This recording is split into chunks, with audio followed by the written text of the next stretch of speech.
Hello everyone. We go through internet so much. So internet says something and the body says something else. So there are few myths that I want to clear today. There's a myth that if you're pregnant, you need to eat for two people.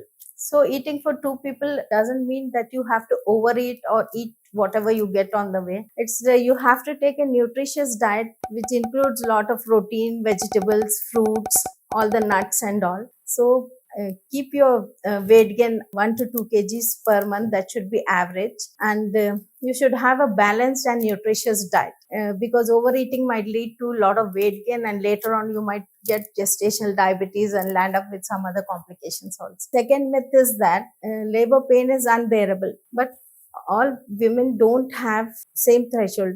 Every woman has a different experience about the labor pain. So we have nowadays a lot of pain relief modalities like epidural analgesia, antinox inhalation, and antenatal classes. If you take, the care provider will give you a lot of breathing exercises and all, and the labor can be smooth and it can go on easily, so you can always go for a normal delivery. And the third myth is that every woman should have a normal labor. It's not like that. Like, we don't know at the end of the during labor, is there, if there's any complication, if the fetal distress or something is there, then they might have to take up for emergency sections. And every primary should try for a normal delivery. That's correct. But if you have abnormal presentations like kind of breech deliveries or placenta previa, you can't go for a normal labor. So they have to do a section. So at end of the day, mother and child should be healthy. That should be the outcome. So you can take an advice from your provider properly and then go for a